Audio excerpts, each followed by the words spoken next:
Hi guys, I'm Sanchit, and today we have you are the first guest from Europe, I think. And right now, everyone that I've talked to, they are from either States or Canada or China. So you are the very first one that I'm talking to in Europe. So thanks for your time, man. So let me introduce me first, and then you can go ahead. So I'm Sanchit. I'm from India. I'm currently a BTech student in India. I'm in sophomore year. I'm doing my BTech in IT and business management, but I don't go to college. That's a very common thing that people know me of, that I don't go to college at all. I just like work on my own.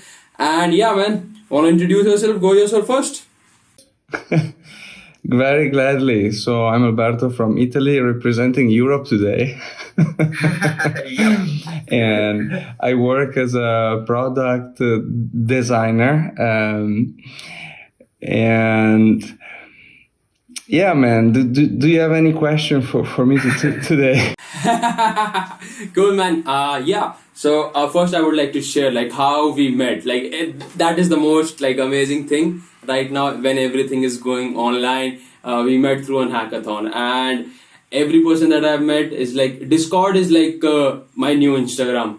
Like I meet people on Discord these days rather than Facebook or Instagram. And that's amazing. That's actually pretty amazing that you reach out to people and you have conversations. It's really great for them and for you.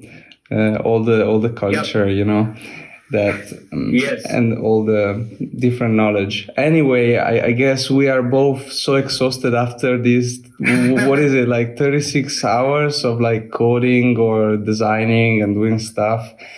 Personally, I have slept like so bad tonight. I don't know about you, but it was like horrible. I think it will take me like a week to kind of get back to pace, but you do what you gotta do to know people and have some fun, I guess. Yeah, man.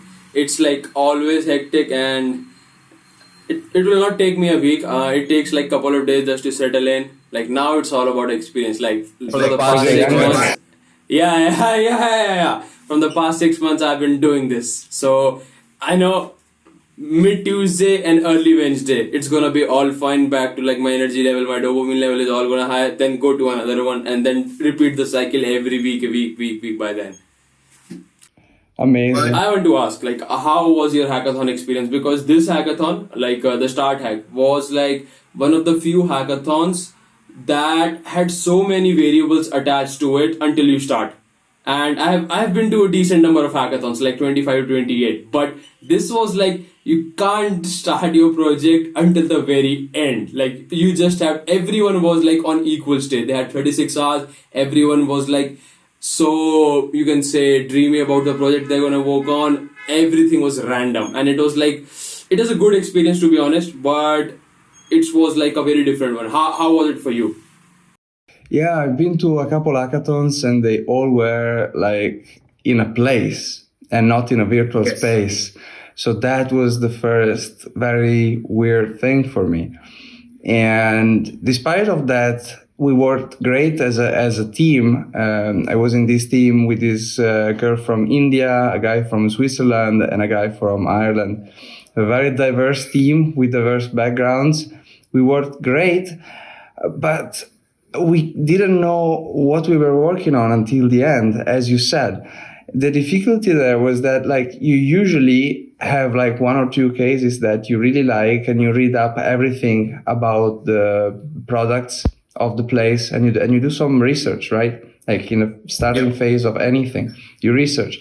So there were like six different Eight. There were eight different sponsor case, and they were all like they were not straightforward. They did not like give a straightforward cases. What like work from home theme, and then there's like a case study on the opening ceremony. So it was all gloomy until the end. it was just impossible to get the good research done beforehand and kind of wrap your head around what to do. So I wonder teams that didn't have like a product, the designer, or maybe like one person that can structure the work and the ideation behind the stuff. How did they manage to come up with something that's just amazing? That's just amazing. And just to wrap things up, for every hackathon, I feel like in a team there is a one person that is taking kind of a leader or like a product manager ownership. Like he makes all of the like the tough decision. Like should we implement this feature or not, or like should we just make it on the front end, not on the back end, or let's scrape this whole thing up. Like he's the one who is kind of guiding the way, and I think that person, if there is only one, then it's good. But if there are two person that are like clashing with each other, then it's like a lot of like confusion, miscommunication going around. What's your thought on that? Indeed, indeed. Um, let's say my bread is exactly structuring workshop and structuring the design work and the, let's say, earliest phases of a product. Whenever you have a workshop, you have all kinds of people. You have those that are too much active, that really are always speaking, and those who are never speaking, but maybe they have amazing ideas. And so you have to, let's say, structure the workflow around all of these variables. And you have to understand that people are different, that people need time to express themselves, and so on and so forth. So what you usually do is, yes, you have a decider, like you just assign it. And I feel like that is step one.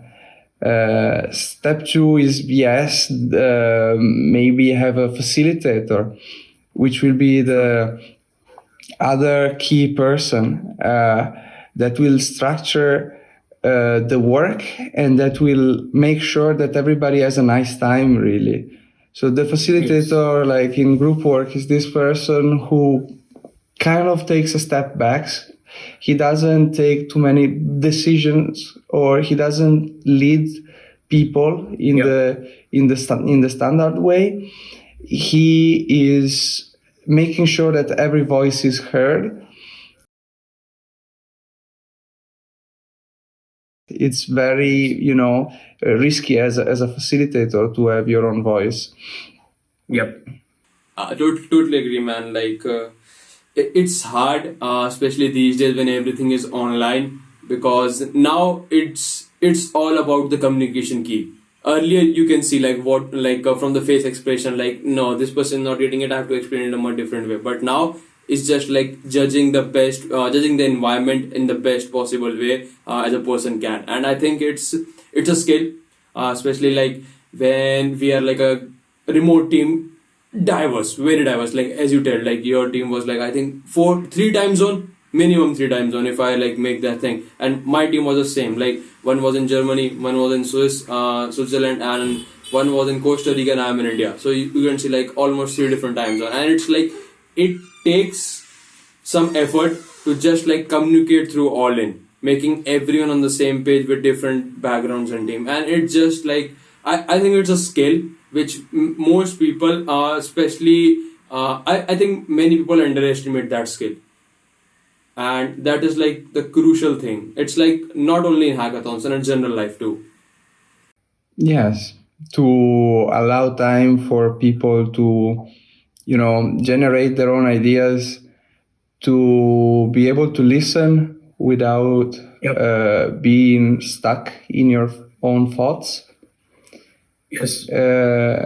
We underestimate this, but it's crucial for work life, but also for, I don't know, if you have a sweet Heather, you gotta be able to listen or to work out around how to do laundry. So, so decisive. It's one of those things that you miss when you don't have that, but you don't appreciate when you have this thing. Yeah. Absolutely. And just to wrap this up and move on, so you are in the proper like a design product designer, or like in the design phase, like a designer kind of a role, as your current I can say in your career, not I don't want to call it a job, as a career. So I just want to get your thoughts, because you're a designer, you have the industry experience. How much is the like the design perspectives comes into the product? Because if the product has a good design, no one will say anything. But that's the thing, when the designers know, like when no one is like devaluing that the design is bad, then you get to know like the design is perfect, everyone is running smooth. And when the people say, it's like you don't get appreciated by the people, you will know on your own. And I want to get your thoughts, like how much is important, what place, like what's your mindset goes into the place when you're like making a product, how things, which tools you use, what are the considerations you take into mind. So just to get like a that career or that path of life as a job or a career, whatever you want to call it, how do we like manage these things? So a good design makes product happen like magic. There is Yeah. no other way that you would, let's say, conceive or like think of a product. You just use this thing and it just flows. You just use it. You don't have friction. You don't have moments in which you are thinking, why is this here and it's not here? And to get there, to make things simple for others is way complicated. It all starts from as with the hackathon research. So in the beginning, you're researching, and this you will do with a new product, but also with an old product. Then after your research, you're going to want to put all of this data into something that you can kind of understand, because maybe you have so many spreadsheets. Maybe you have like a competitor's analysis. Maybe you have some other stuff. Maybe you have like interviews with the users, or maybe you have entire days of notes of people using some products.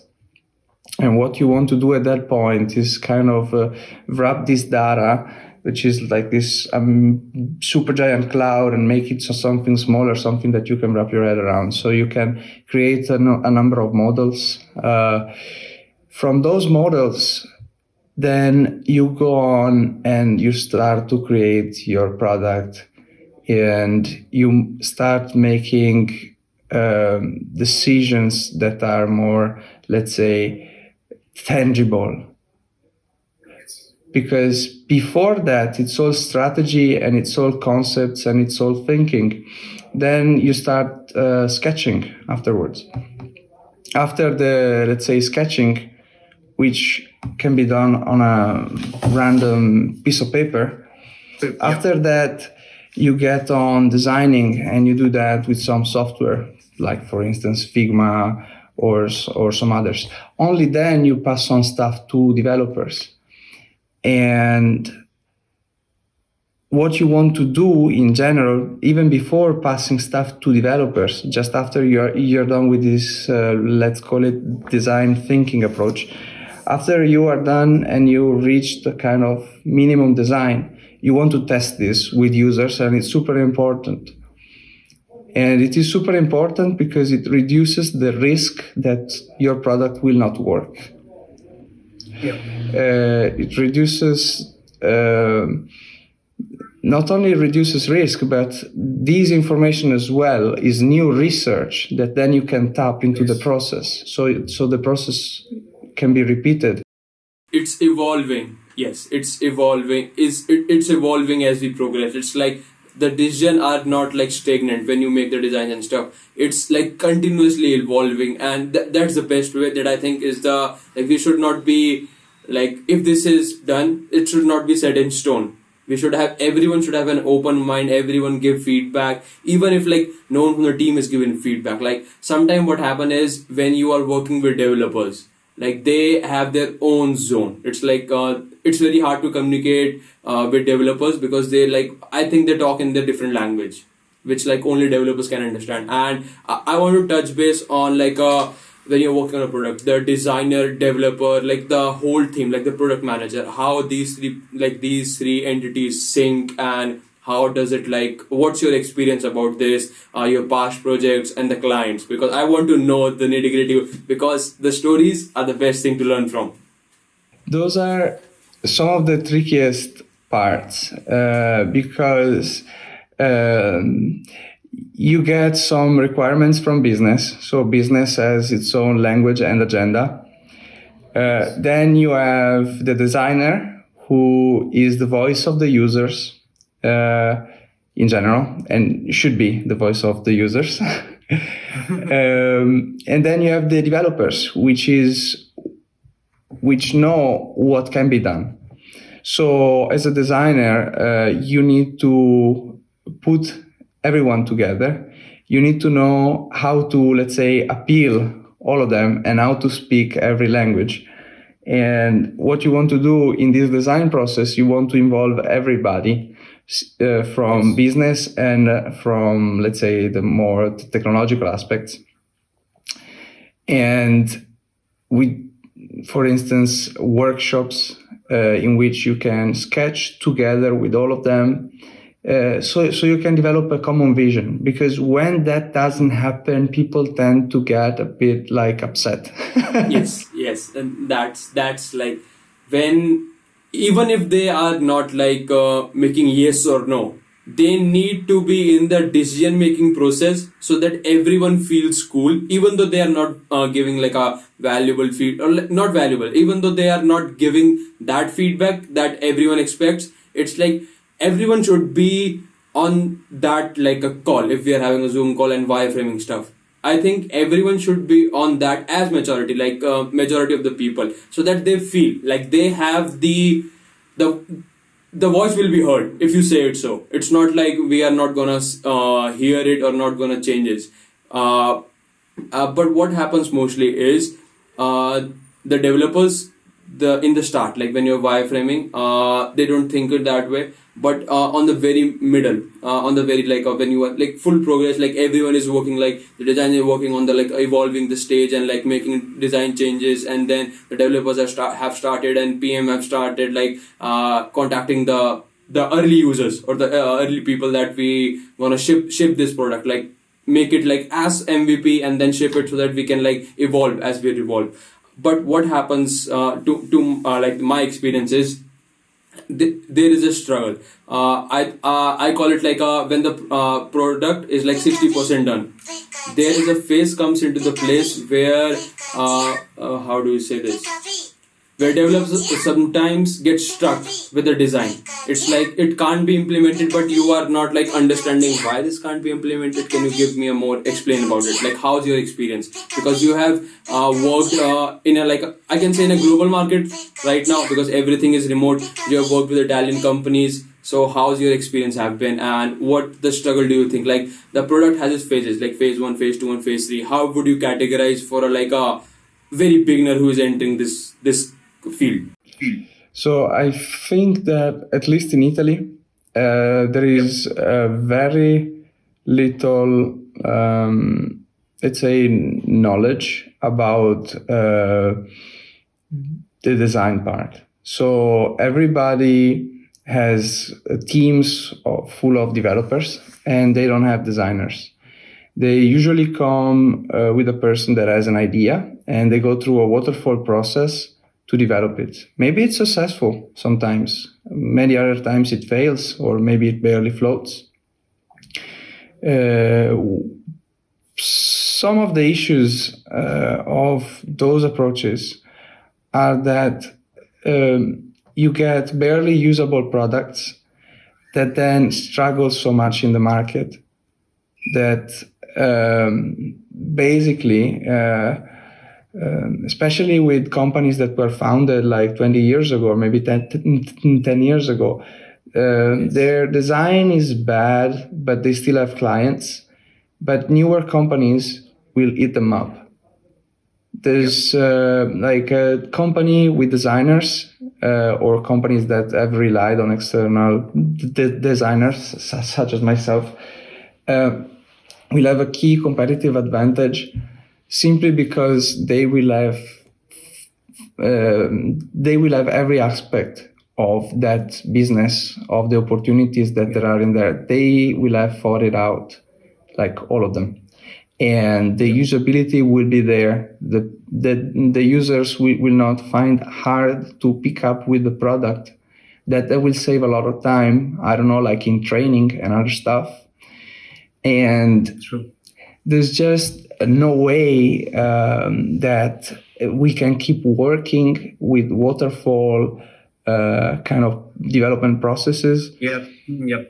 And without having designers or without involving the users, which is the biggest, most important part. So many decisions also now, even in agencies that have design people inside, so many decisions get taken from the business part and they just benefit the business. But it's usually the people who are your final client or from which your revenue depends, even if, I don't know, you're selling their data. So they are not technically the client of your business. The client is like other business. You have to concentrate on the value that you are providing to people or to your client. True.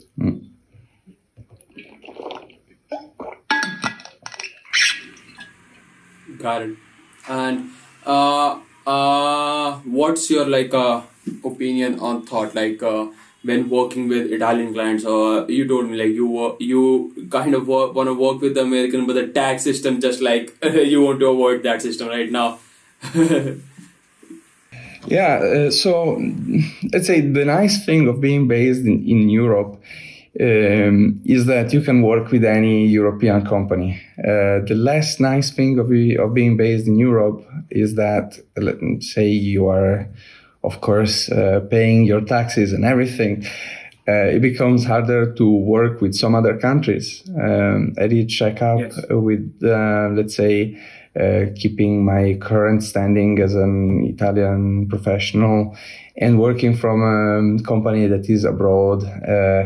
There are, let's say, more taxes than I would have in Europe. By the way, my taxation as an independent professional is very favorable.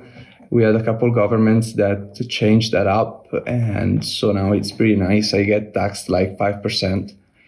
Instead, if I were to be employed, I would get taxed, I don't know, I remember some 50%. Yeah, it's around that number in Italy, 55 to 60. It's common. It's not in the dark. It's very common, this percentage. Yeah. That's pretty cool. That's the taxation for independent workers, the creators. It's very low. Italy has been promoting that. So I basically have a 5-year boon. For the first 5 years of my business, in order to get it started and so on, I get less taxes, and that is nice. Man, that is nice. Got it. So it's you form make an LLC. It's not working under your name. It's you make a entity like a LLC or this kind of a stuff, and then you pay out through that stuff. Pay out your all the what I call salary or this thing. You pay out through that system, right? In my so in Italy. You can either create a company or be an independent professional. In both cases, if you have just created, let's say, the business, you have tax discounts and a lot of more benefits. But I am registered as an independent professional, so it's basically a one-man business. So usually the way I approach work with clients and stuff is I get asked by some companies about, let's say, a problem that they have, or maybe a new client that they want to reach, and or maybe some new idea that they want to develop. And then I get there and I structure how we might work together, and hopefully we start. Yeah. And just before I wrap this all things up, the product design thinking and this career as a field, what was your worst experience? I want to know, because best experience, it's all relative. relative, and no one, I think like no one learns from the success, everyone learns from the failure, and we have to embrace that. Like the best things you're gonna learn from you, like the best thing that are gonna come is for the hardship and the struggle. Like when you are down, this is the time that, like I relate to the stock market. When the stock market is down, you have to just pour money. You can throw random things, you just have to pour money. I'd see, like if you have poured money in the last, like the 1 year ago, exactly 1 year ago in March 2020, when everyone was like crashing down, you would be like up, like absolutely like up 50 to 100%. So it's like when you can maintain your composure, and there is also like a risk appetite from person to person. And for me, I'm like a very, because I'm very young, and I think like I can risk it all, I can make this again. So I just want to like, and if this happens right, I can gains like a lot of percent of gain. So what's your like in this whole thinking scenario, like the worst, like the worst kind of your experience, and how did you manage, or like how did you overcome that scenario? So probably there are two super bad experiences. One is related to my work life before getting into product design and UX design. When I, let's say,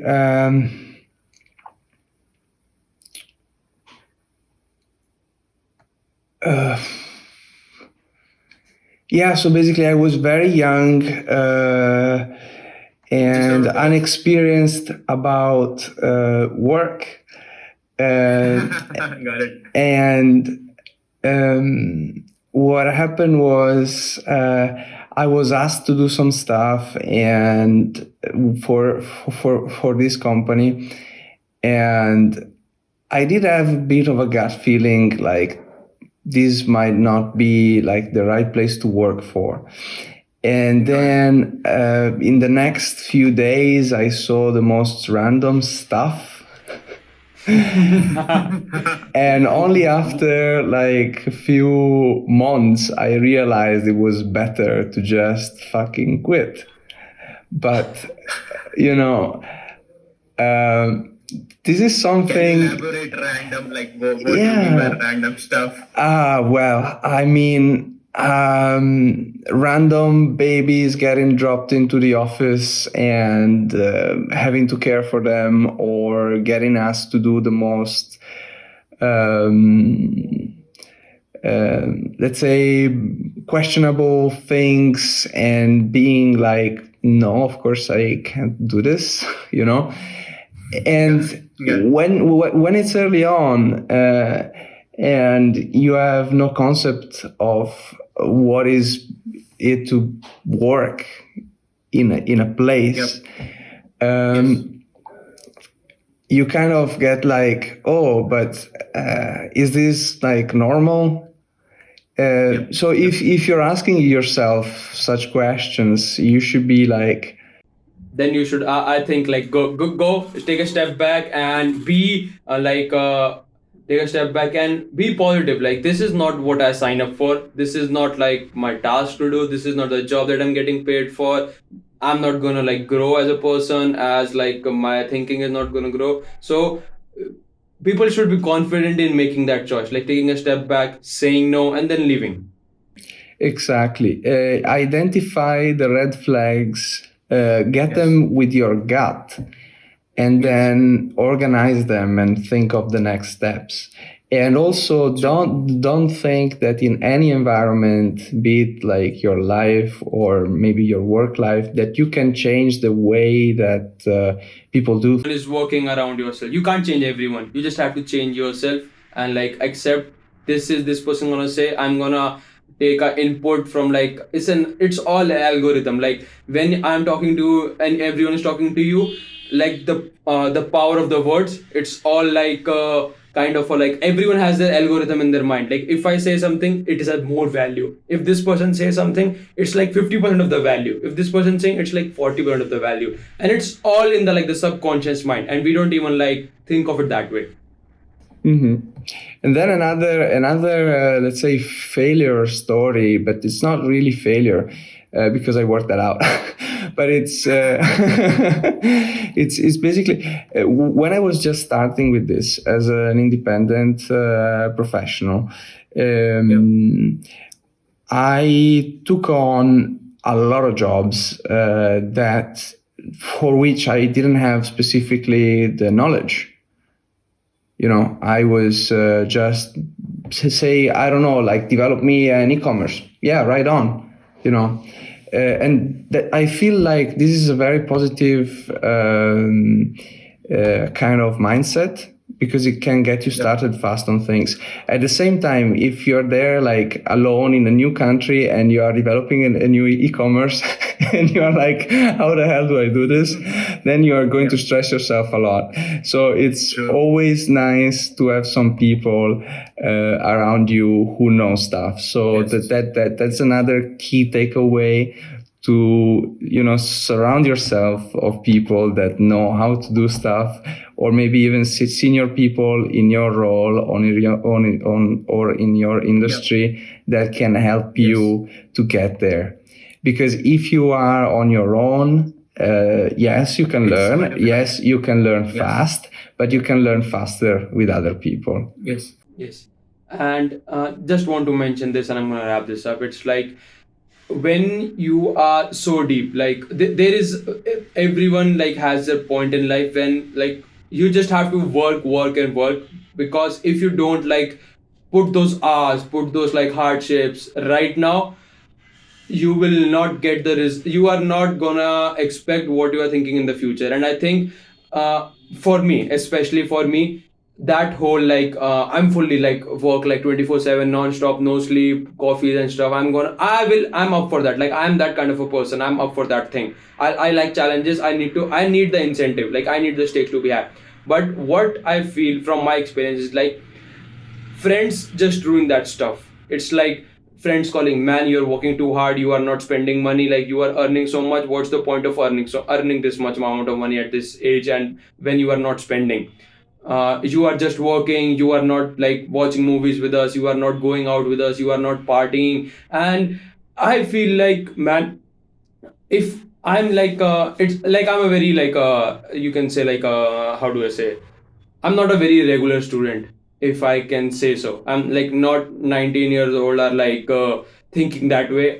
That's what I think. Everyone is like mostly like in the college who is like, I should party or this. But I'm not that kind of person. I hate parties. I just drink like once or twice in my life. I don't like this. It's like my body does not accept this. Not like anything. It's like I get like my production level goes down, and I figured it out. So what's wrong with like people saying like, man, it's like you should try. It's like I have tried. It's like it's just not suits me, and people think like I'm making an excuse, but it's like I figured it out. Like it doesn't like alcohol is not for everyone.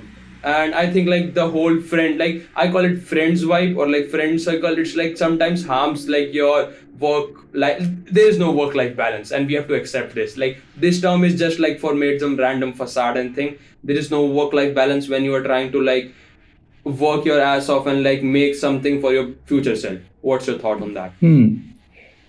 I would say it depends, because I see, let's say, I've seen a lot of people do very little in their college life, or in their work life, even in the first years. Then I mean, party a lot and have lots of fun and this and that, and then do great in their work life later and have very successful careers. I guess that is because in a way they were very nerdy at social stuff and at having fun. Got it. So I guess everybody has their own skills, and what they like. Of course, alcohol and so on are not for everybody. And indeed, they are not good for so many people.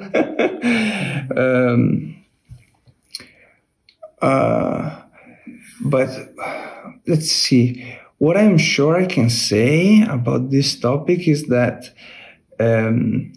if you are working too hard, then you will burn yourself out.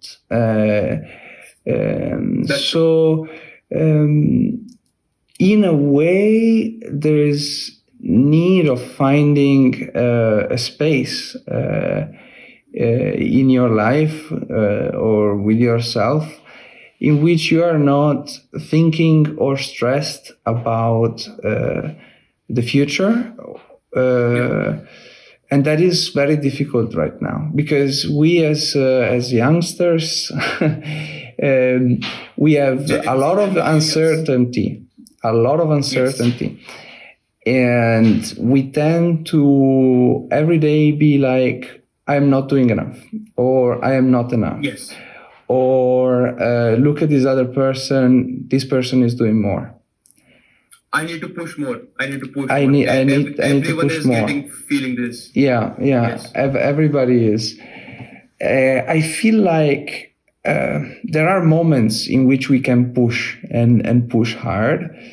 But we need to be okay with ourselves to have one day in which we haven't done anything and it's being completely useless. And sorry, phone. Grazie. And the thing there is that this should be accepted also in business and in work. Yes. And this is something that some companies get, that not all the workforce can be 100% productive all the time. Yes. And that even at work you can have days in which you don't write any line of code. But then maybe the next day you are like 100% more productive, you know. I've seen this question ever so often among developers, like how many lines of code should I write a day? You know, it's not about the number of lines of code that you write, but the mentality that you develop. It's the insights, is you know, the thoughts that then enable you to write great code or to solve great problems with your code. True. I hope that kind of answers the question.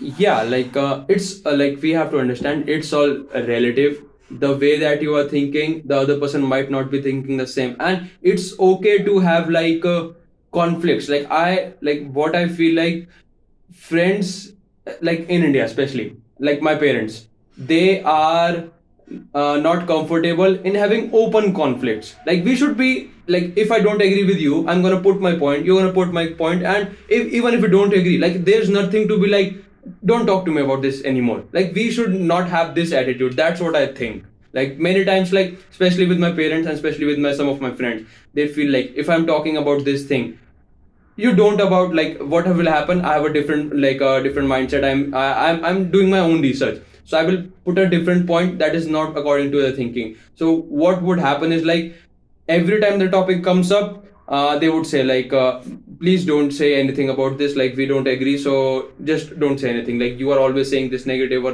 always saying this. And I think we should have more open conflicts than like open agreements. That's what I think. That's true. I feel like we all should grow in this aspect of let's say knowing how to have difficult conversations with people. Also how to express our feelings, not only like in our family or with our social circle, but also inside work. Because maybe you have a colleague that wronged you or that said something bad, and you need to know how to respond to that. And that cannot be something that will aggravate the situation. You need to work around the situation. Then, I mean, there are cases in which that isn't possible. But everything that we say, it's not gonna be like for everyone. It's like everyone life is different, everyone has their own biology, everyone is different. So it's like we have to adapt to like the situation. Like if an article is saying like you should take this much amount of input of calories, it's not gonna be for you always. Like we have to be in the argument, like what if this is not for me, like what if my like body is not made for this. So I think we should be open about that. That's what I'm thinking on Yeah, this thing. yeah. At the same time, I am so used to, let's say, work my like every aspect of my life in the same way that I work. So I research the problem, I map around it, then I see kind of how to act upon it, and I feel like that is fundamental, and in any kind of relationship, be it work or life, we should get that done as soon as something happens, and really look for other people's feedback all along the way, in the way that we do and that we act, because a lot of time we might act in some ways. People might not tell you about it, and they might be hurt, and you have no way of knowing because they are inside of their world. So you also have this,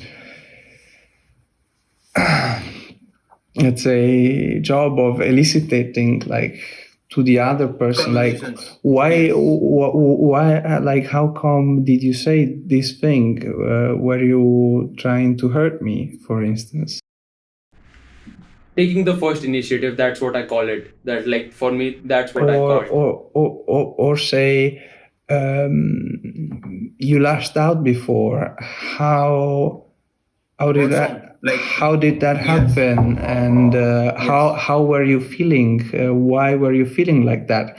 I feel like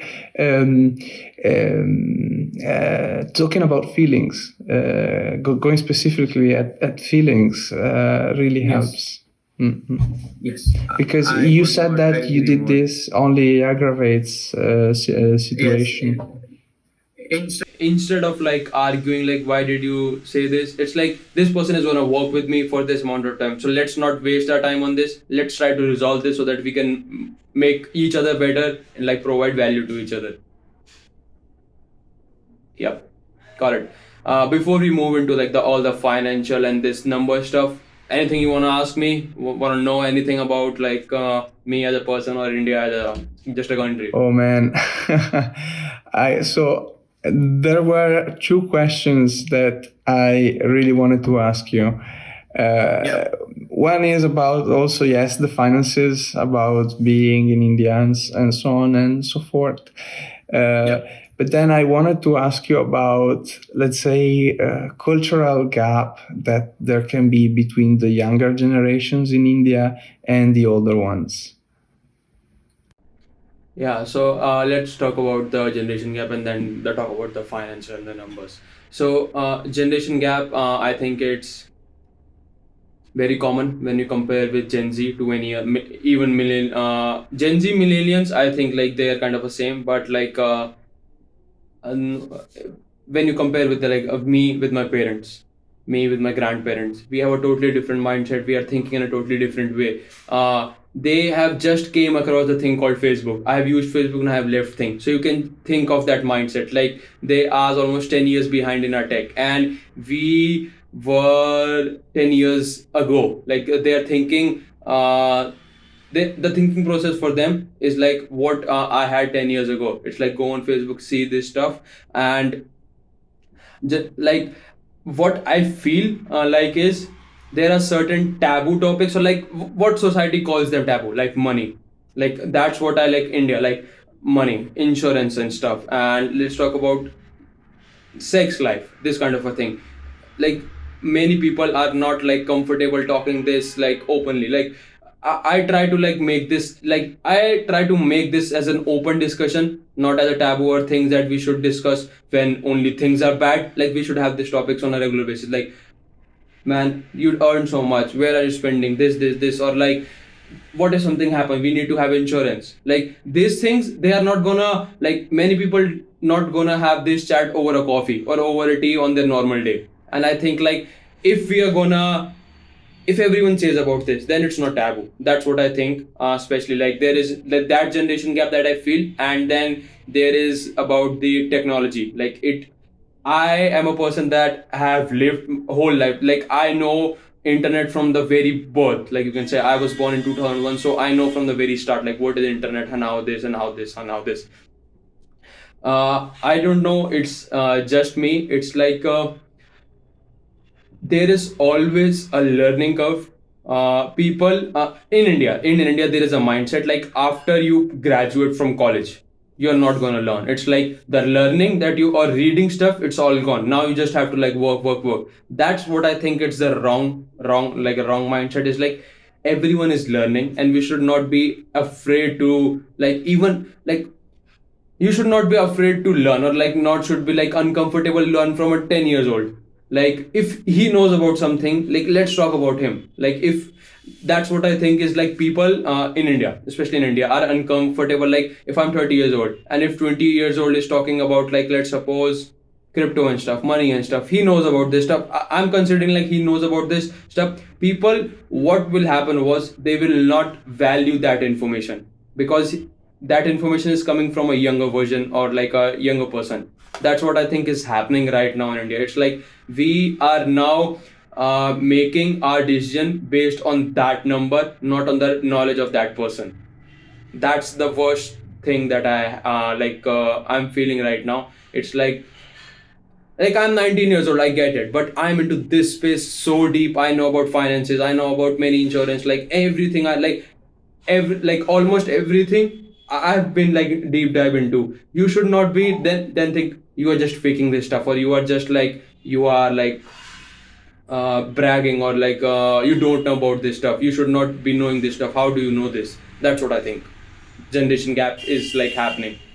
I see. We need a new Three Idiots just about keeping on learning and having a growth mindset.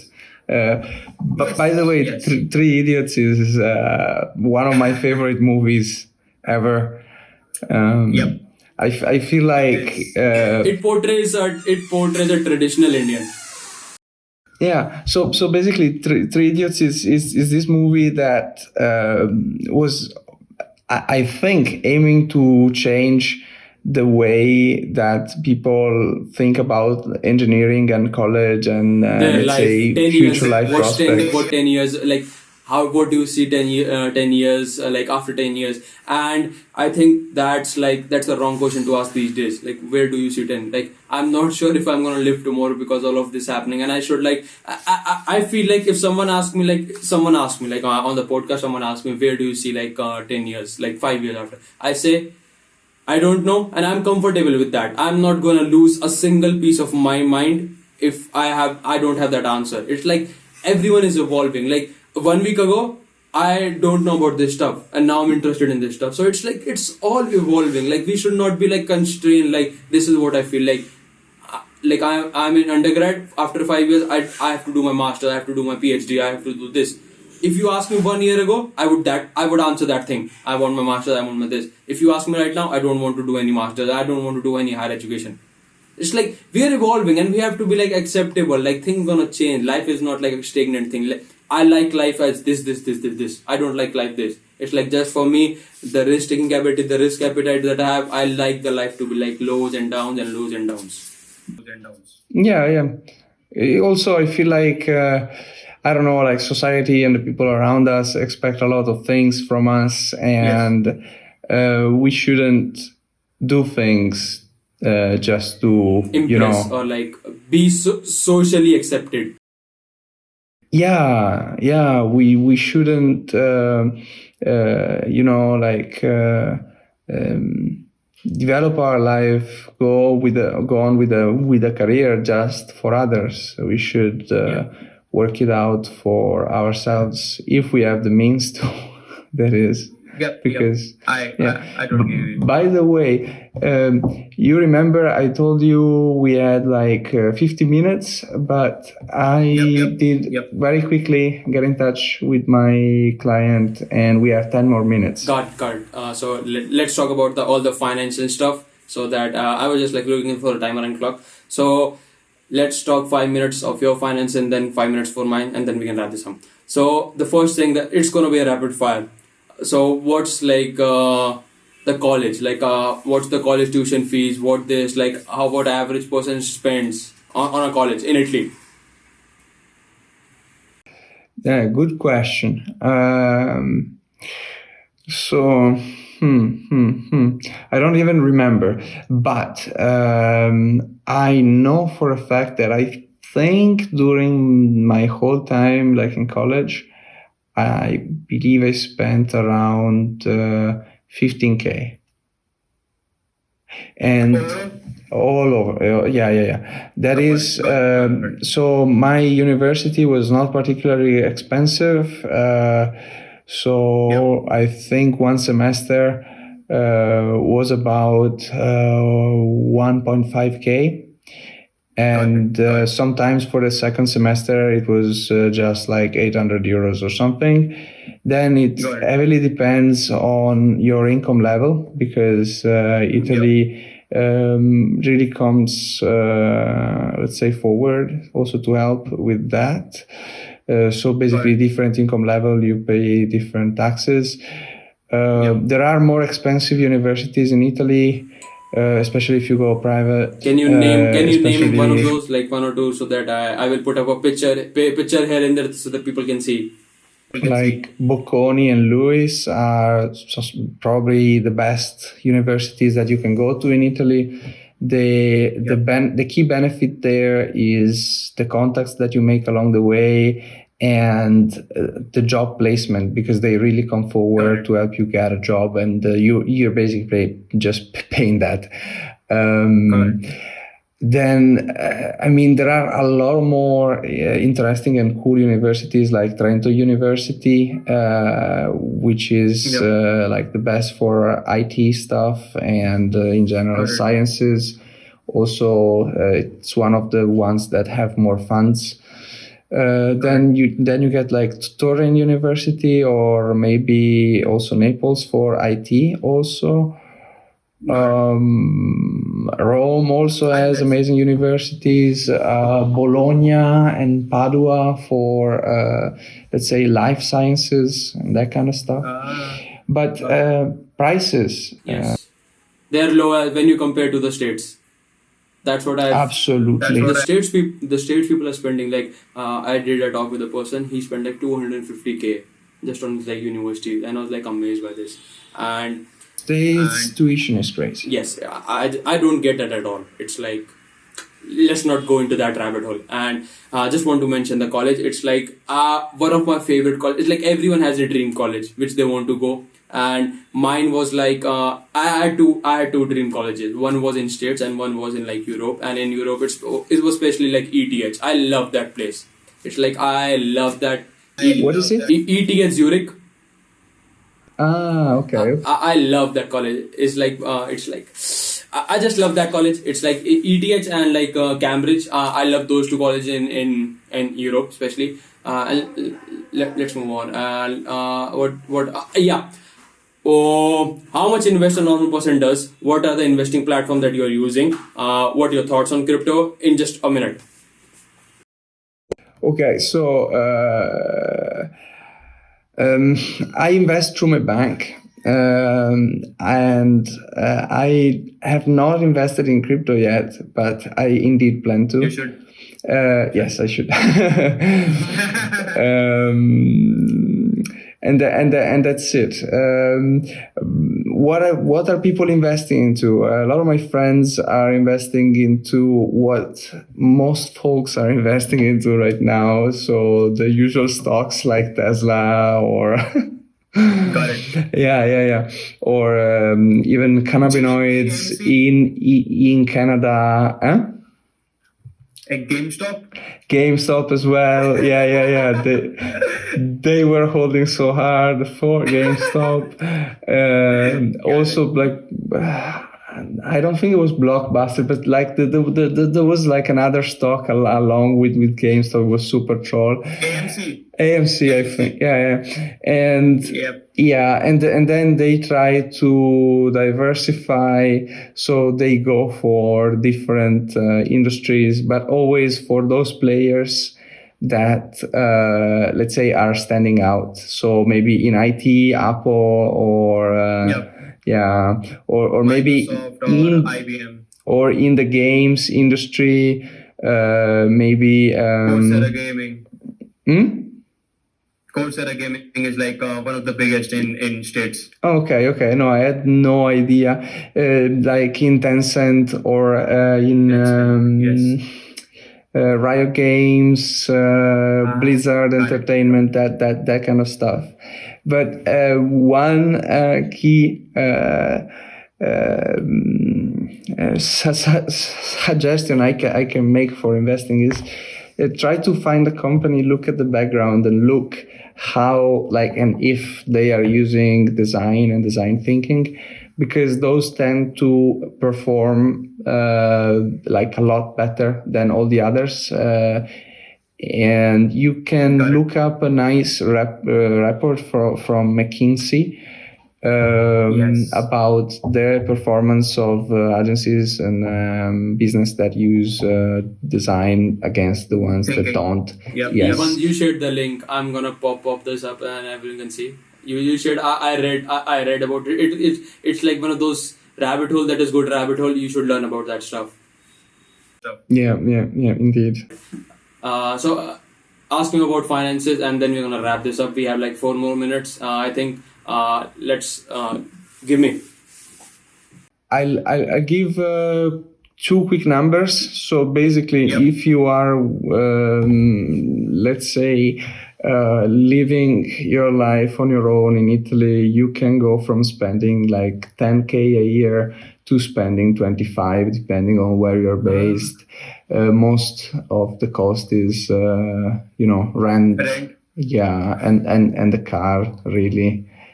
And that's it. Yeah, Milan is very expensive. The rest of Italy is not so much. Yeah.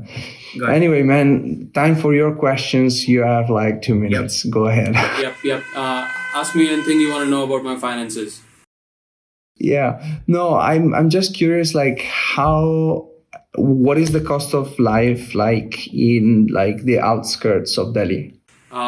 So I actually live in the outskirts of Delhi. It's like the southern part of Delhi. So the expenses I'm gonna say, it's like I live through hackathons. Literally, like my weekend job is going to hackathons and then like winning prizes and then stuff. So I can say $500 for a student. That's like more than enough to sustain themselves. More than enough. More than enough. $500 a month. And I've been like winning hackathons, and that's how I survive. Like I sustain myself. Like everything here, like if you see like I don't know, you can see. So every hackathon has its own memory. So this hackathon was in like Berlin, like a global, it was like a virtual. So, and I won like 3,000 euros. So it's like 3,000 euros. It's like a lot of money. So I was like, for 4 or 5 months, I did not think about anything. That is amazing, by the way. Yep, That is. the living. I'm just exploiting the whole system. I'm finding loopholes here and there. I'm like earning in dollars and spending in rupees. That's what my whole mindset has been. Yeah, I get it. It makes so much sense. Which